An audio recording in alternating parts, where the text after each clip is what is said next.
Alawi's probably going to be taken off the board this entire series from here on out. The Jace pick as well, not too surprising because like we were saying, Tempo Storm in that series not only showed that, they're going to play Alawi, but most importantly, they showed that they are willing to take double AD to deny the potential lane for a Galio to really work. So, one of the big things that allows that to happen is the Jace. You can take it, put it top and mid, and kind of react to whatever Tempo Storm wants to do. So this time around, GCU says, fine, that Jace pick is a problem as well, not just the Alawi. We're going to get rid of both of them right now. Well, they're also banning away one of the playmaking supports. This is the Thresh, which we saw the priority on in Game 1 for the side of Tempo Storm. They picked up the Blitzcrank in Game number 2 when that was left available. However, the Caitlyn being banned away here by Tempo Storm, they know that they haven't shown Elise priority on the side of GCU, and instead they pick up the Kalista and steal that one away from Freak. And I think this is smart because even though it didn't work out in Game 1 due to the over-aggression by Sheep, they were still winning that lane with the Kalista pick. Game 2, winning the lane again. And here they don't want to risk losing ball lane again, so they grab the Kalista. Now what's interesting is this is the first time that Cho'Gath has fallen through the pick ban phase of the first round, so there's a chance that someone's going to be able to grab it here and kind of showcase the strength of that champion, hopefully. Well, it's also a flex pick too. If anybody's going to be flexing that, it's going to be Quas. And yeah, of course. It's going to take that one for the test side of Tempo Storm. Now, it could still potentially be a jungle Cho'Gath, but the Elise is still left available, and as I mentioned before, Santorin hasn't been showing a tendency to pick that one away when it's left available, instead favoring the Maokai, but it looks like it's going to be a Gragas as well, so we could solidify Cho'Gath at least in one of the solo lanes and Gragas in the jungle. Yeah, I'm a little surprised to see them take the Gragas there, given the fact that, like you said, Elise is still up. Pretty good matchup for her into the Gragas. Now, this could be, of course, some ridiculous double flex situation that Tempo Storm is setting up for themselves because we know that Cho'Gath can go mid as well. That allows maybe Gragas to go topside. You grab another jungler. Who knows? Now, that's a little surprising given the fact that they could have just taken the Elise and potentially grabbed the Gragas. I don't know. We'll have to see what ends up happening. GCU going to grab the Braum, and looks like they're hovering the Gnar pick. We already saw out of Licorice yesterday that, Cho'Gath can do good against range matchups. You go that Doran shield early on to survive some of the harass. You use your passive to heal back up. It can be a little bit harder to force them out of laning phase than you might initially think. Yeah, so the Gnar pickup, it was banned away in game number 2, which is why they wound up going for the Kennen. So now this is something that Solo may feel a little more comfortable on. It's a bit more of a comfort pick champion for him, but you did say that Licorice showed us how the Cho'Gath can get an advantage against it. And Selfie looks like he might be going for the Zed, showcasing why it was banned away from him in game number 1. Yeah, very surprising to see that. Now, one of the advantages of banning assassins on the blue side, or I shouldn't say advantages, but one of the reasons you see it is because with the way the new 10-ban system works, that the red side has an advantage of being able to do the first 2 bans in the second round. So you can take an assassin that has some bad matchups, grab that in the last part of the first round, the pick phase, and then use your next 2 bans to secure it some decent matchups, get rid of its worst counters. That could be what we see this time around. GCU feeling like they couldn't afford the ban on it, and Tempo Storm hopefully trying to punish right away. Yeah, well, they banned the Corki away in ban phase number 2 right here. They've already banned the Orianna, which is normally a decent matchup with the the command protect to keep her alive through that matchup. But now it's, balls in the court for Goldcoin United. What are they going to play against the Zed? They do want to ban it with a Syndra as well. So some very high damage, high priority mid laners being banned away from the side of Fly. Yeah, Fly, as much as we say he has a broad array of champions he can play, you're starting to get into the territory now where there's 3, potentially 4 mid lane bans if you're counting that Jace one as well. That's a champion that some people think had some good matches for Zed, or maybe Zed was favored at different points. So we'll have to see what they decide to go with. There are still some really safe options. Karma is something that you tend to see a fair amount. Aurelion Sol. Aurelion Sol. That's a Fly pick. Yeah, you can play Aurelion Sol. He is known for a lot of those roaming style champions, but some of them do struggle a little bit in the assassin matchup. They push in early on. It makes the assassin's life very annoying, but then once they hit 6, they might have the tools to kill them. Aurelion Sol does have decent disengage with the ultimate and things like that, as well as the fact that you have a stun at point blank range, and Zed can be a little bit telegraphed where he comes out. Because you always appear behind them. So there are some situations where I can see that working out, but once again, it comes down to matchup knowledge. Has he played Aurelion Sol versus Zed? He did play it a lot in solo queue and played it back in Korea, so there's a very decent chance. Looks like it's going to be the Vladimir, though, which makes a little bit more sense in my book. It's a champion that does very well versus assassins, can use the pool to dodge out on all those kind of all-in threats, and you can actually completely dodge the ultimate if you channel it at the right time. So a very nice pickup into the Zed. A little less roamy, but a little more effective, especially as you get to the later stages of the game. Drop the Hemoplague in a fight, and you're able to keep yourself alive, as well as dishing out a decent amount of damage upon your opponents. We also saw the Tristana and Jhin being banned away from GCU during the second ban phase. That was what frees to the Xayah pickup. And while he's known as a Kalista and a Draven player, as his go-to kind of champions, his not one trick, but his priority champions, he's been playing a lot of Xayah throughout solo queue, and he's busted out a couple of times in the Challenger Series already. A little different than what you were expecting, though, when you think about Freeze and why he's subbed in, trying to be more lane dominant, things like the Kalista, like the Caitlyn.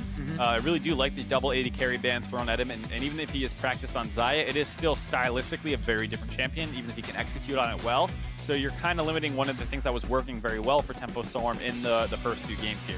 Yeah, well, they do wind up going with the Maokai as the last pickup, and now the Vygar. A Vygar support? Looks like it. So this is a champion that we haven't seen for quite a while. I think the last time that I can remember seeing the Vygar was all the way back when Cloud9 was using it at Worlds. I'm trying to think if there's another time that we saw it after that. Someone can maybe get in my ear and tell me if there's another Vygar that I missed. But it's a champion that just its E ability, the event horizon, the amount of huge AoE zone control stun that thing puts out is often considered enough to really make it a valuable pick, just because a lot of people consider that ability so strong it may as well be an ultimate for the amount of stun duration that it gives. Now, the curious thing is its matchup versus Kalista and Braum. So you can potentially trap the Kalista in an area. If you dash through it, you still eat the stun. So, you know, while Kalista's hopping around, maybe she does hop into the stun, but it is a little bit of a concern because it is a very immobile champion. And if you land a Braum Q on it, you might be able to hop in and just kind of all in that Vygar pick multiple times. So I'm very curious to see how that works out. Very surprised by that pick. Yeah, also the fact of the matter is that's so squishy in the bottom lane. Like, Vygar himself has a very small amount of HP at the beginning of the game. He's not really going to be building anything besides a Sight Stone to really buffer that one up. One of the things you do have, though, is you have the double AD threat because you have a Xayah and you have a Zed. You have a Cho'Gath on the top lane who will be dealing some magic damage, some true damage because of his ultimate, which is a big part of his kit and a big part of his damage. But you supplement that by, we're talking about in game 2. Maybe you go for a Zyra and wind up having some AP damage on the bottom side. Now you have a Vygar who could get free pot shots off on the Braum in the melee matchup as long as he stays alive. And I mean, if you look at the comp of Tempo Storm, they do have a lot of kind of like you're caught out for a little bit and you're instantly dead. You have the Zed who has a ton of burst damage when he drops his full combo on somebody. Cho'Gath has a ton of burst damage through his ultimate. You can kind of get a really nasty chain CC combo in siege situations where you drop the event horizon. If you're able to hit somebody with that, the rupture is very easy to land as a result. Then you throw a silence in there. You could basically lock them up for the entire, 5 seconds it takes to kill them while you burst them down with some of that extra damage. So it's a comp where I can see how it works. My concern, of course, is the laning phase with this Vygar pick. Yeah, it'll definitely be an interesting one to see on the bottom side. There's already been a lot of priority from both of these teams down there. Is what tends to happen when Tempo Storm is running Freeze. This time around, though, it's a bit of a different look on the matchup. Both of these bot lane ADCs have a bit of an execute on their E ability. But it's a different matchup for the supports. And more importantly, we got a Zed and a Vladimir in the mid lane, which is bringing me back to like Season 3 is I think the last time we really saw this matchup go head-to-head. A lot of throwback champions this time around, obviously. We are going to probably keep a close eye on the bot lane here. We've seen the Maokai matchup a couple times now, 3rd game in a row for Santorin. It's not that cool anymore. No longer. The new hotness is the Vygar support. And especially because, we're talking about the chain CC with the Cho'Gath potentially in the bot lane itself. This can potentially set up some nice roots for Xayah as well. Maybe that guarantees, the dark matter falling down on them. But it is a little scary just because if you don't land the event horizon, it suddenly becomes a very useless pick. Yeah, all of a sudden you have a lot of burst damage, but you don't really have a lot of damage if you're building support. But we do see him going for a spell thief's edge early on. We'll see how fast he's able to complete that quest to give him a little bit of bonus movement speed whenever he hits somebody. But it looks like both these teams deciding to start off relatively safe with a bit of a line of scrimmage lineup. A couple of pings on the bottom side. It looks like Selfie might have been scouted out, but do not wind up landing the Braum Q. Instead, Selfie gonna just walk away. Just a little wide to the left there by Mad Life. I'm pretty sure it would have been in range if he had been a little bit more on target, but you don't know exactly where they're standing in the brush. Missed the slow, would have been hard to convert into anything anyways, and gonna get a standard start here. Maokai starting up in the top side, like we tend to see a little bit more with the Maokai, wanting to be able to spam that mana early on. Graga's going to be starting up on the top side. Looks like Quas is going to be helping him out with Cho'Gath. Going for a red start potentially here instead of a Raptor start. Maybe because Quas starts E and wants to, throw in that extra damage right away. Really going to chunk this one down quickly. Yeah, so they get the red buff start for the side of Tempo Storm. There's a ward been placed down on the bottom side by GCU by forcing Selfie back. So Tempo Storm maybe just starting on the opposite side of the map, not to give them too much information, although by not being there, that means that they know where he's going to be. So More than likely he starts on the top side anyways. Probably just they felt like they had a ward to spare. They go and throw it in right away. yep. And they're going to have the pressure in this bot lane, I assume, for a long phase early on. They just need to be concerned about the gank setup that can potentially come in with this Vygar pick. Yeah. The Event Horizon lands. You could root somebody up with the Xayah. We mentioned the power of that coming in early on. And Veigar has a deceiving amount of damage. Of course. So you also have the ability for Wiggly to kind of come in. And there's a lot of chain CC, specifically from this bottom side of the map. We'll see if Wiggly makes a focus down there. So he did want to going red to Raptors. Is now wrapping around for the blue buff. Maybe he'll hit level 3 off of this, and maybe it additionally just controlling the Scuttle Crab. And if this Kalista and Braum are playing quite aggressively, might have an open window to gank them. But Mad Life is going to be cutting that one off early on by going directly into the river, looking to be placing another ward down as soon as possible.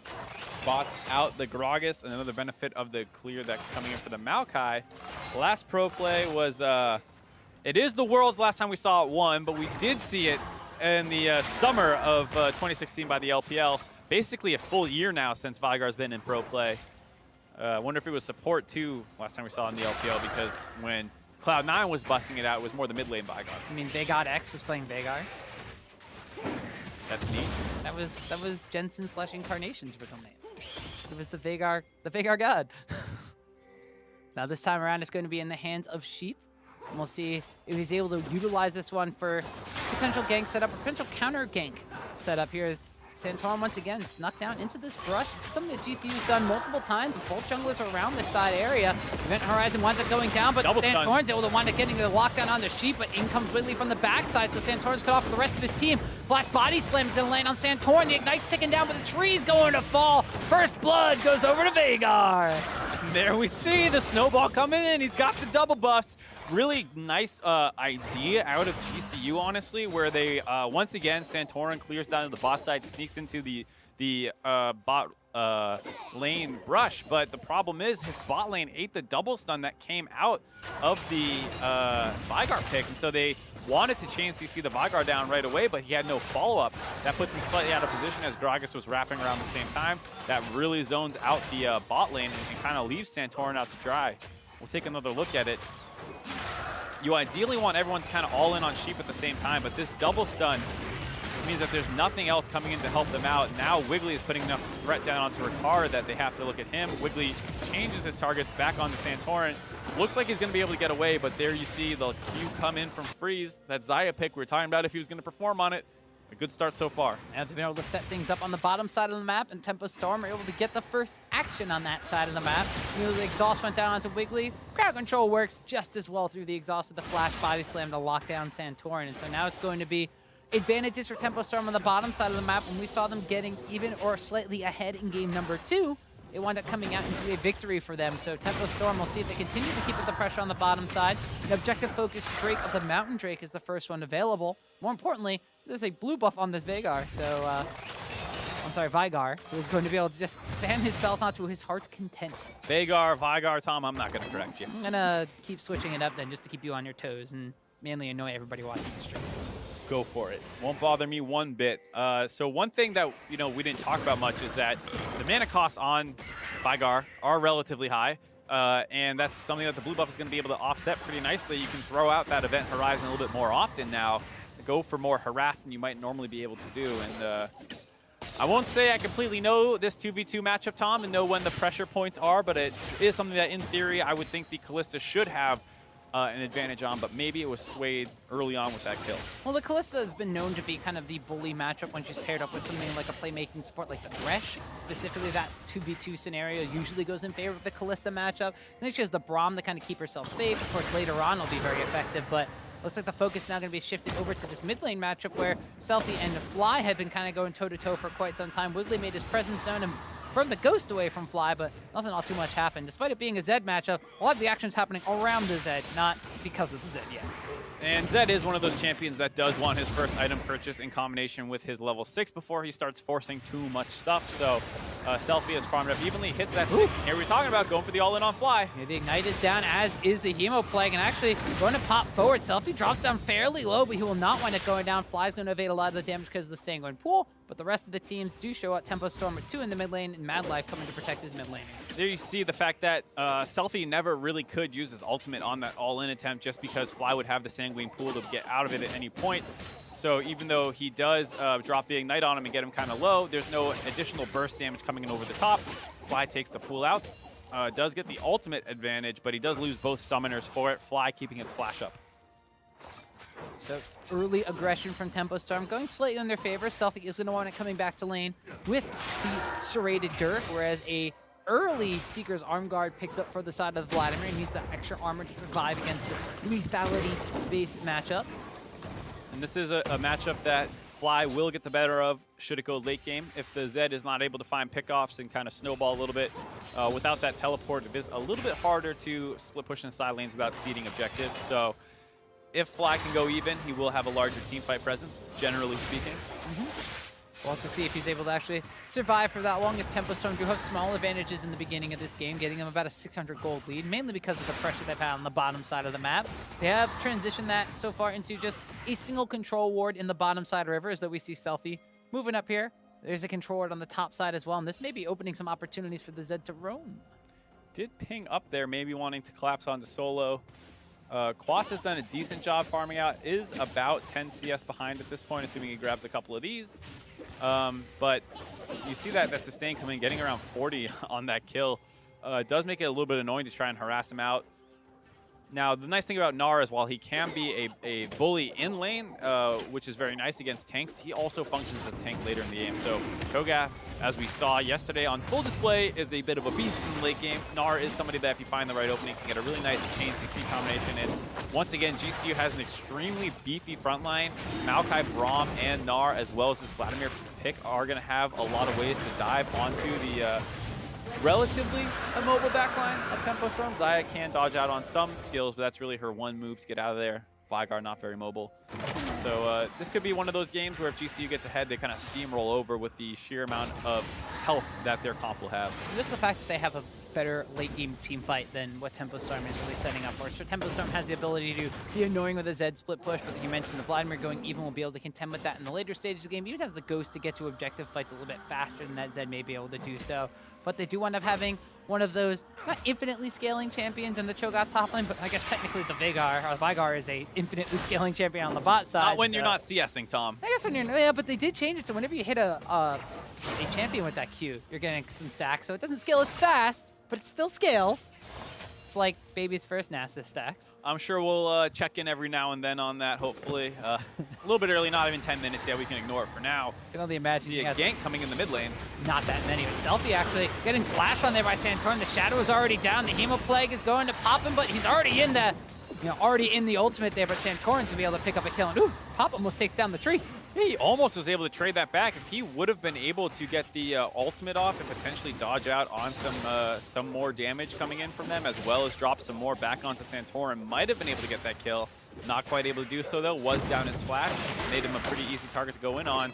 Santorin a little low. Used the smite to heal back up and finish off these reactors. So no Deathmark kill coming in for the side of Self. But more importantly, that's going to be Vladimir getting an extra, or actually an assist in that matchup. We already said that if it goes in favor of the Vladimir, it'll be pretty annoying for Selfie. Want to see if Self is going to try to transition anything, though, is once he completes that Ghost Blade or Dust Blade. They do have the same exact build path now of the Serrated Dork and the Caulfield's Warhammer, but on that first item completion, nonetheless, Selfie with his Ignite available and his Flash up soon may be able to transition that, but this is a bit of a different perspective on this gank, as a lot of CC coming out from Maokai kind of makes up for the fact that Vladimir has none for himself, and they just pop Selfie. Yeah, you saw Selfie there drop his E and auto attack onto Maokai before popping his ultimate. I'm not sure if he was trying to specifically dodge out on some sort of damage there. I didn't quite see, but it did make it so that his ultimate proc did not do as much damage. Might have been able to get the cleanup kill on Santorin, but it's a little hard to say for sure. Yeah. Meanwhile, Tempo Storm may continue there. Focus on the bottom side of the map, where Freeze has been going even in CS, but ahead because of the assist on this bottom lane, therefore making the tower take a bit of damage as Wiggly joins the fray, and now they may be going for a little bit of a tri-lane versus tri-lane as Maokai off of the back from his own jungle and just getting assist. Mid lane will come in here. Event Horizon trying to zone away from the tower. Explosive cast as well, but teleport's being channeled in. Everybody from Tempo Storm is already here, but GCU still looking for the fight. The Gnar backwards against the wall, trying to get a kill on the Sheep, and the Ren stacks will come through. Ricard picks one up for himself. Solo's gonna get a boulder slow on multiple people to the but the quick call back in from Freeze will root him in place. Santorin looking for a root of his own, but the rest of Tempo Storm is still relatively healthy, so GCU will just force them away. Bit of a precarious position there by GCU. The turret was getting low. Solo did channel that teleport a little bit late, so Quas got in on the fight, but I like that GCU was the aggressor. They pick up the Braum, throw him at the Cho'Gath right away, get a little bit of a chain CC on him there while he's under the turret, force him low so the Cho'Gath can't get as involved in that fight as he wants to. Take another look at it here. And you see Cho'Gath start the teleport, and it's not until a couple seconds later that you finally see the Gnar coming in as well. Quas does end up under the turret. There's the double knockup. He barely is able to get out there before the grasping roots lock him into the turret even longer, but Sheep grabs some turret aggro, gets some Ren stacks in him, he goes down, and then it's full retreat mode for Tempo Storm after that. A little bit of an overforce for sure. And a little unlucky there. Not only did Selfie barely not take down Rakara through the heal with his Ignite on him, but he also got locked up by the Maokai roots as he was trying to come around the wall. So it didn't look like the roots really were able to hit him, but it still locks him up on the opposite side. And like that extra half a second or so of DPS might have been able to take down Rakara and make that an even trade. It's one of those situations where if you're Selfie, you might say, you know, the famous phrase, unlucky. One of those games where he's been very close to trading kills back a couple of times. And when you're playing the Snowball Assassin matchup, you know, that's not a negligible 300 gold. That's it's something that really does influence how the next 15 minutes of this game goes. Well, he does have his Dust Blade of Drakthar complete, so his Ignite and Flash are down though, so I don't know if he's going to be making a lot of moves out of this mid lane, specifically because Fly himself already has pieces for his Hextech Proto Belt picked up in addition to his Seeker's Arm Guard, so already going to be getting the better of Selfie in this matchup. The CS count relatively even, slightly in favor of Fly, but he has that shove pressure in the mid lane now. Now, Selfie might have to be worried about potentially Santorin wrapping around for a dive, but it looks like he's just getting some vision control. His Sheep and Wiggly this time around going to be clearing out the vision around that blue buff area to try to keep the mid laners safe. In this matchup, Zed is a champion who does kind of need that Ignite to 100% guarantee win these trades, especially from behind a little bit here. If Fly is able to sustain up during the all-in attempt, it can be difficult to find the kill even with that Dust Blade completed, so he might be a little bit on the back foot for the next minute or two while waiting for that Ignite to come up. Well, Ignite will still be down, it looks like, by the time this Ocean Drake spawns on the map. About 35 seconds left for that one, so GCU will start by getting the Scuttle Crab in that area of the map and then continue to pressure down into their opponent's jungle to try to get complete vision control of this bottom side of the map area. Do you see that Freeze and Sheep back in lane now? Freeze gone back, picked up the early Essence Reaver. So you've seen a bit of different styles, different flavors of Xayah on the bottom lane. Cody Sun on Immortals has been known to go for that Infinity Edge early on and go for a bet into a late game crit build, but the Essence Reaver here guaranteeing increase in cooldown, so you can spam these abilities out with Sheep in the bottom lane, continue to pressure down on Mad Life. Tempo Storm continue to try to focus one down, but Santorin's in the area. Maokai roots go out, Braum ultimate follows up, and Wiggly is stunned up, locked down for what seems like forever, and Maokai gets a kill. We mentioned the chain CC combination for Tempo Storm. Didn't really touch on GCU's that much. Obviously with the Callista knockup into the Braum ultimate, into the Braum stun, with the Maokai root and the punch knockup and the ultimate root, it's a fair amount of CC as well. You know, if I carry the one about forever amounts of CC, is now a flash switch to advance, will land down onto Selfie, dodges out with the death mark, but Tides of Blood is enough to pick up the kill. Fly picking another one up for himself and the side of GCU. Really shutting down this Zed pick here. GCU starting to run away with this game. 2,000 gold lead, pressure up on the top side as well. They grabbed their first turret of the game finally, snowballing up to a 3,000 gold lead.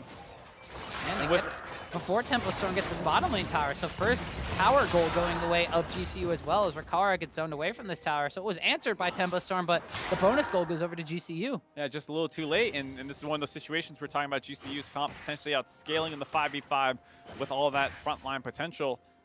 The fact that they have the lead in the early game as well could spell disaster for Tempo Storm here.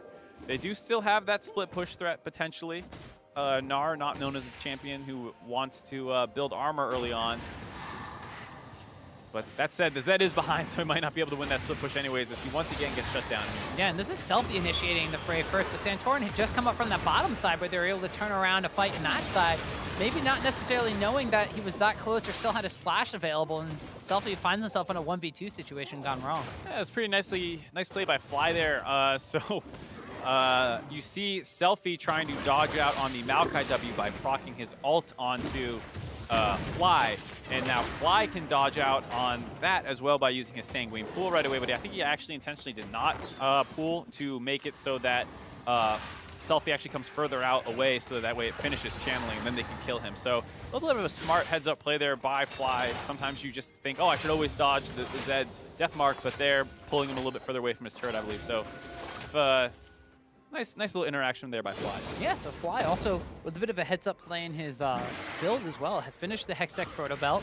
Gets a little bit of the benefits of HP, some damage, and of course the mobility, but also going for Merc tries to block out the CC, actually freeze, dodges out on the Fates call, but is not going to dodge out on the exhaust or the stun coming in from the Braum passive. There's another knock-up right here. The CC chain from just the bottom lane is enough to take him down. This is exactly what we were saying. You know, they have so many tools to get onto the backline of Tempo Storm. Even if Freeze can hop out on one ability, there is so much more CC headed his way. Gets taken down the mid lane there as they try and potentially set up a 1-3-1. Zed made his way up to the top side, but that's exposing the mid lane. Maokai ults, and it very slowly but surely locks down on the sheet. This Vygar support not having the best time in the world. The Selfie now going to get jumped down by Fly. Hextech Protobell and the Ghost. The Hemoplague will pop, but he will not go down quite yet. Tides of Blood will proc, but Selfie has to dodge up the Death Mark by going back in. This time the Sanguine will be used aggressively, and that Tides of Blood takes him down. GCU at the same time is pushing out on the mid lane. All of a sudden, chaos has erupted, and GCU jump out to a 4,500 gold lead. Like we said, full-on snowball mode for the front-lining team comp of GCU. Able to charge down that mid lane, get a couple pickoffs.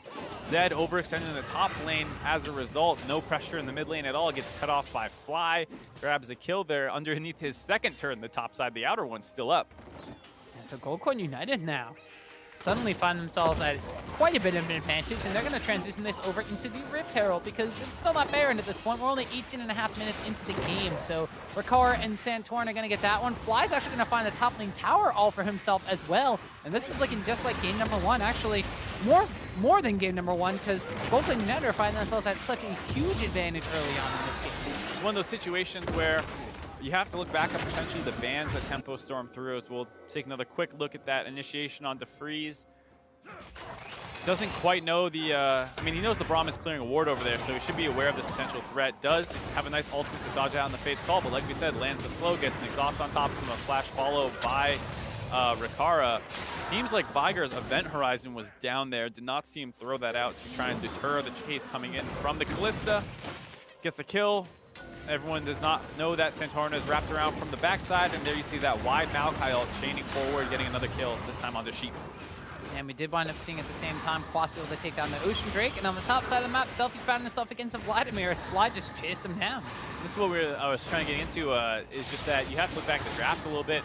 Vladimir known as one of the common Zed counter picks, and while, you know, there are standard mages who do well, like a Syndra, Zed does tend to have a decent matchup into Syndra, generally speaking. It is still a little rough pre-6, but once you have your ultimate available, you do end up in one of those kind of games of chicken where if Syndra ults you, you get to ult that, and it actually starts working out fine for Zed, as well as the fact that if he gets out of lane even, has a much better split push advantage over Syndra, who does not want to be in a long lane compared to a Vladimir. So you got to look at this and say maybe a mistake in the bans of Tempo Storm. Also, we saw the first all-in attempt that Selfie went for. It's one of the most important ones to actually make sure you get a kill when you go for it. He did it before he shot, did not quite have the itemization, got close to killing Fly, but never had an opportunity to use his ultimate. So, you know, maybe the draft phase was fine, and Selfie just had small misexecutions and grabbing a couple of those kills back.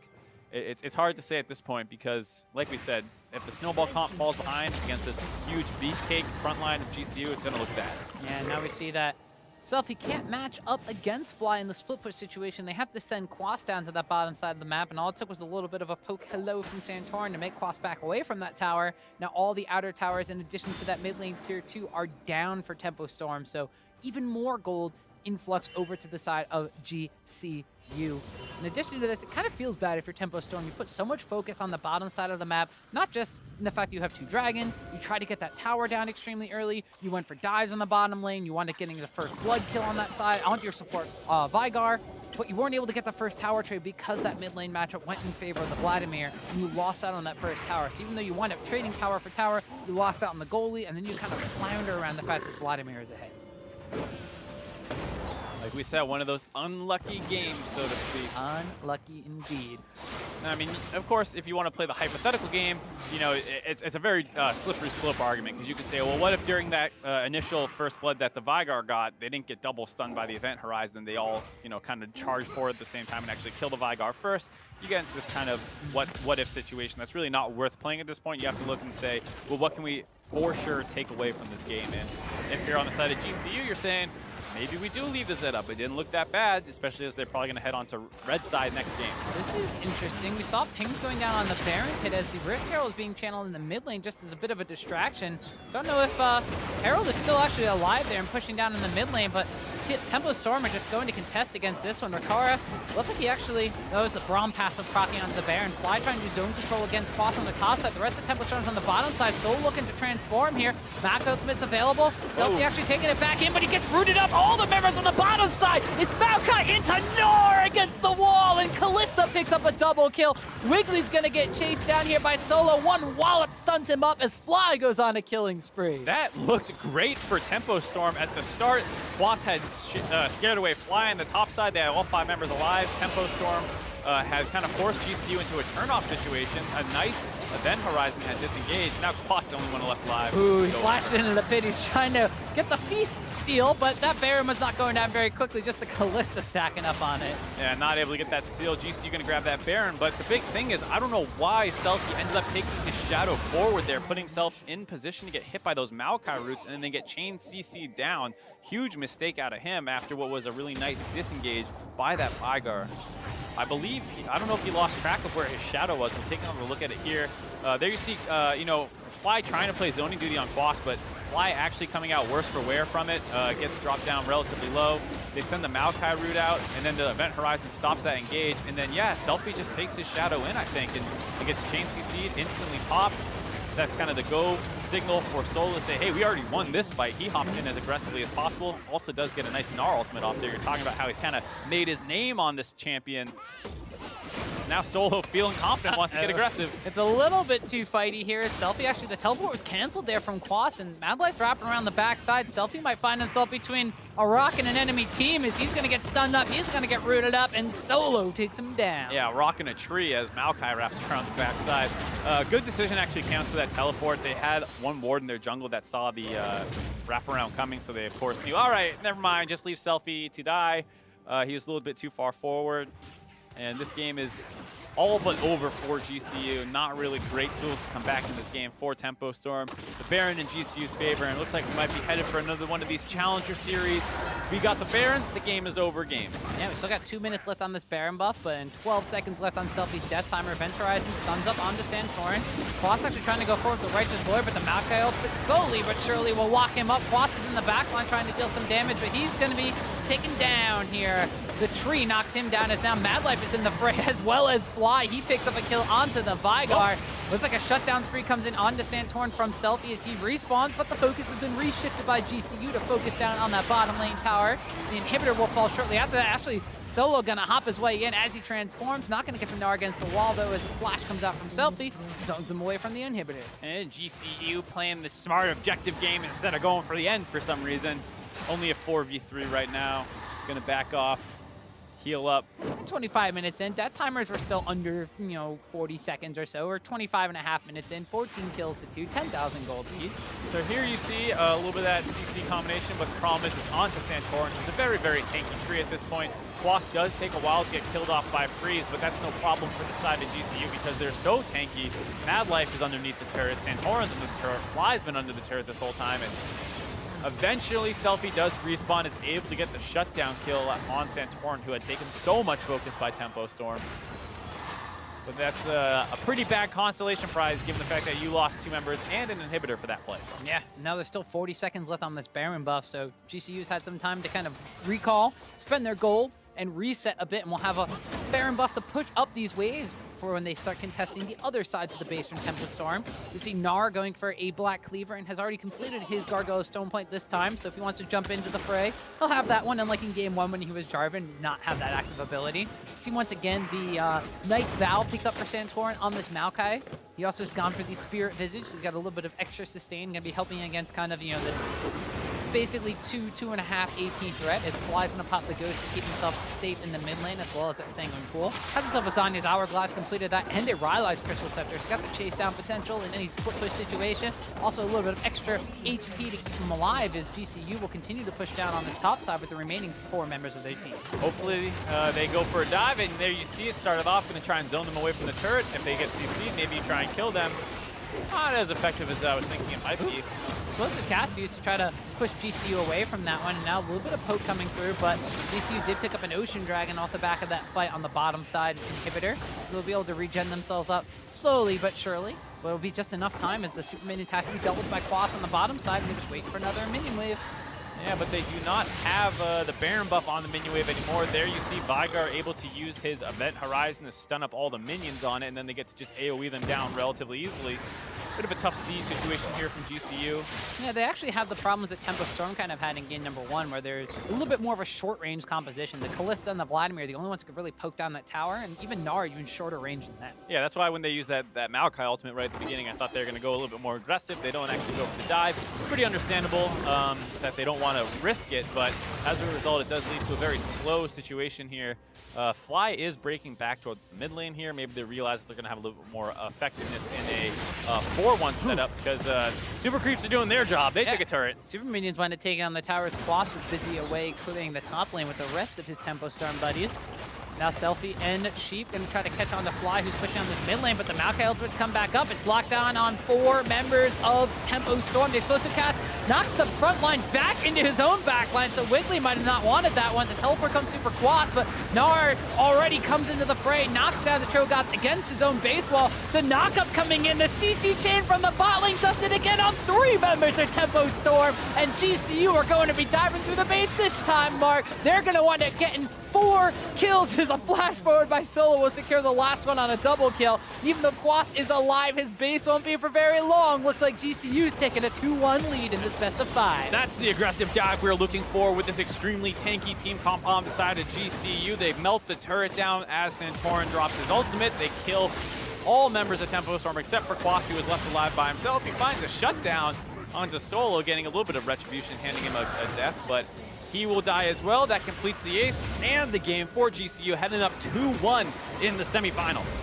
Goldcoin United are able to bounce back with a pretty decisive victory in that one. Had some early game disadvantages, actually, as Tempo Stormer had some advantages on bot side, but mid lane, specifically the Vladimir into the Zed matchup, the counter pick for Fly in that mid lane is what really kind of kept GCU going. And after a couple of fights, it just, the counter snowball was there. Yeah, it was one of those situations where I think Santorin had a really nice read on the game. There's a small, like you said, misexecution in the bot side that ended up giving a kill to that Vigar, but he was mid lane when he needed to be multiple times. The first time that Selfie really goes for an aggressive all-in, he's there to cover him, to make sure that he doesn't die. That costs both summoners a Selfie, and then he makes a nice repeat gank there to actually get a kill for himself. Fly not getting the assist is obviously great as well, so he's able to survive that. Tempo Storm went for a really aggressive force down around this turret. They were desperate to get the first turret blood. Solo matches the teleport. Santorin's in there as well. They deter that dive attempt, and then he keeps getting these repeat ganks off into the bot lane. And overall, just a really nice controlled game out of him. It would have been good enough if he just stopped Tempo Storm from snowballing, but he was actually able to get 2 of his lanes going at the same time, while up on the top side, Quas on the Cho'Gath was doing fine, but was a little bit behind in CS. And he wants to be this tanky frontliner for his team and hopefully for a snowballing Zed, but that got shut down. The Vigar wasn't able to get going really either, and there you get to see what happens when you have a 3 tank plus a Vladimir comp get off the ground. Yeah, and we did see that those last 2 kind of fights back-to-back in the replay were just back-to-back from each other. He picks up a kill on the bottom side, and then Selfie gets a little too aggressive in the mid lane. He winds up picking up a kill on the mid lane there as well for Fly. So really good early game control by Santorin to kind of keep his team in this one, despite Tempo Storm having some early game advantages and getting, the majority of the dragons in that game once again. But, Goldcoin United, they don't necessarily need the dragons on the map. They've been the ones that really take the Baron control. They're really good at the vision coverage, and they've been able to translate that, and so far, both of their victories extremely well. Yeah, and I mean, we were talking about how in the Challenger Series, it does feel feel kind of like whoever gets the Baron just instantly wins the game. I don't think any game has lasted long enough for a second Baron to need to be taken necessarily. So, you know, this is another one of those games, especially with the way the two comps matched up, that if GCU gets ahead, there's almost no chance for the side of Tempo Storm to take a fight. They're not better in the 5v5, and then you have so much health on the side of GCU that the fight's going to last a really long time. You're not going to really be able to assassinate anybody. And even if you do find the Callista, that's great. The Vladimir is probably running wild in your back line. Yeah, well, one of the fights that looked like it might be going Tempo Storm's way actually wound up being extremely good for GCU and was the one that net them the Baron. Just 22.5 minutes into the game, Gold Coin United are stuck in this Baron pit, and it looks like Tempo Storm have a jump on them, with Quas actually winning the 1v1 against Fly on the top side. Yeah, and this is one of those situations where it's 5,000 gold advantage for GCU, I believe, at this point, and it should have been a difficult Baron force given how early it was in the game, but Selfie makes a huge mistake, taking his W in just to the middle of GCU's team comp. They chance to see him up. He goes down. That opens up Solo to go aggressive for that ultimate. He finds a couple members to stun up. They get 3 kills right away. They go back to force on this Baron. Quas tries to flash over the wall afterwards, hoping for a steal attempt, but it was way too early. He didn't have any vision, had no idea what the health was at. He goes down as well.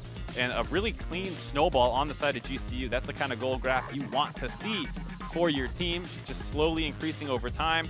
Like you said, right around that 3-minute mark, you see a dip to about 1,000 in favor of Tempo Storm. That's as far out of control as it got, because Santorin did a great job in the early game, being exactly where he needed to be multiple times. Yep, and as we mentioned before, the Baron was pretty much all Gold Coin United needed to end those games, even though it was 2 Drakes to 1, and the last Ocean Drake only came in after, you know, they took the bot lane inhibitor for the side of Gold Coin United. The Drake control has been still in favor of Tempo Storm. They're still prioritizing the bottom side, even though they're not necessarily going, oh, we have Freeze in the lineup, we need to get Freeze ahead. They're still prioritizing the bottom side, the Drakes, which they were able to stack up more than Gold Coin United in all 3 of these games so far, but they're not able to take those advantages, those objectives, and like transition them into victories aside from game number 2, because they don't have the gold advantages they need to transition them. And the team has never really played around Quas that much, so it's not that it's on the bot side that's surprising. It's that they're not playing around Selfie too often. Game 1 and game 3, there were a couple standoff moments where both junglers were around the mid lane and they canceled each other out, but they never really have snowballed him. The one time he got going was in game 2, which was mostly off the back of his own play, with the Jace counter pick, being able to get a massive CS lead and then pick up some kills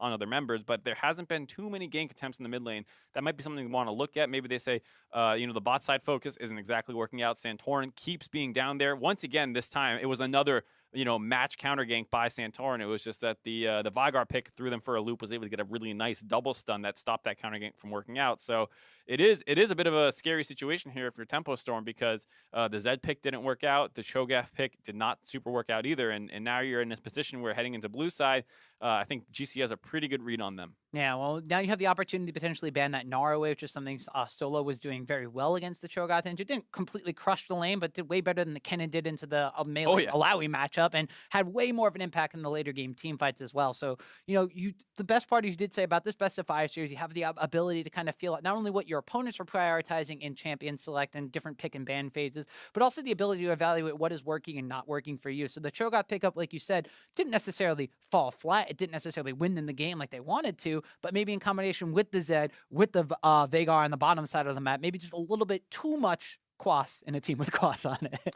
Yeah, who knows for sure. It was definitely a draft that you could kind of see the ideas they were going for, but with the great control that Santorin never really got off the ground. Yeah, so we're stepping away for a little bit, but when we return, it's match point for Gold Coin United. So stick around to see if they claim victory or if Tempo Storm takes us to an exciting game number 5.